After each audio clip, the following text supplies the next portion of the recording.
Well, howdy there, Internet people. It's Bo again. So, today we're going to talk a little bit about open source stuff because I had some questions come in. I guess I used that term in a video recently, and people said, "Hey, I want to know how to do this."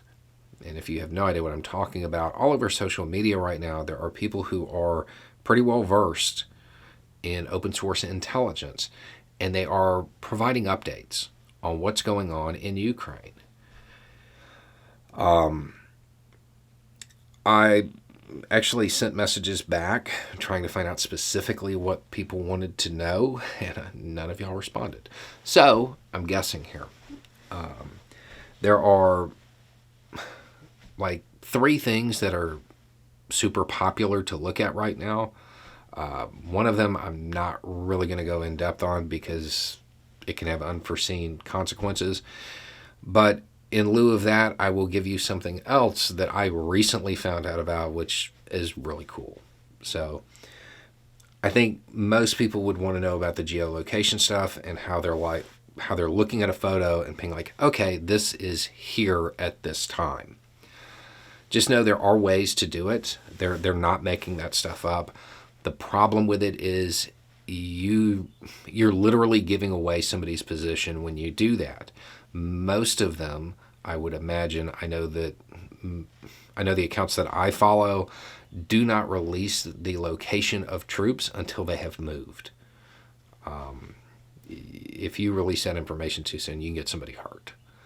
So we're not really going to go over that, but another one that people are really interested in is how they know where certain planes are and how they can say, yeah, there's a U.S. spy plane flying right now. That's way easier than you might think. The screenshots that they're sharing, that's not hard to do. I can tell you right now, at time of filming, there is a U.S. Army Chinook surprisingly close to the Ukrainian border right now. There is a plane from the Netherlands up, one from Italy, and a couple Polish jets, all relatively close to the area in question. Easiest way to look for this is to go to planefinder.net, and there's little icons of planes flying over a map. You tap the plane, and poof, there you go. You'll be told what type of aircraft it is. Now, one of the obvious questions is why is this information available like this? It seems like it shouldn't be. Right now, a lot of military aircraft, especially near borders, are lighting themselves up. They're sending out a signal to identify themselves and say, hey, I'm a military aircraft.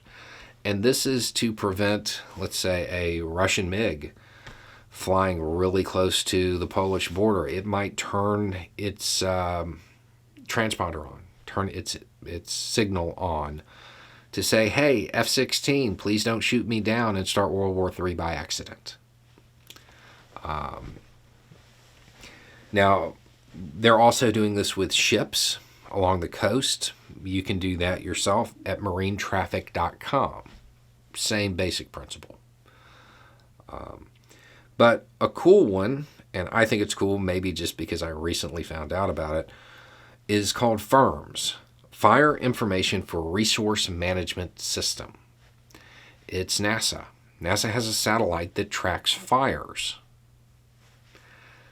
I never would have thought about this.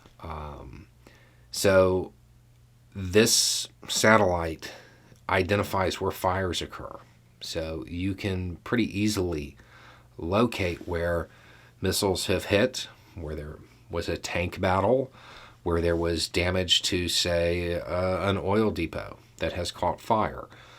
You can kind of keep track and see where the fighting is occurring this way.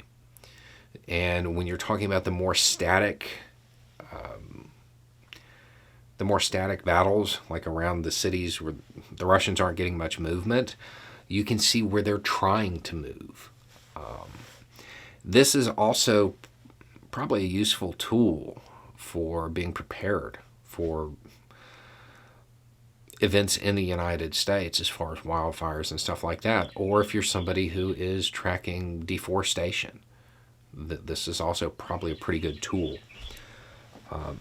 Those are methods that you can use to kind of observe what's going on that don't run any risk of getting anybody hurt.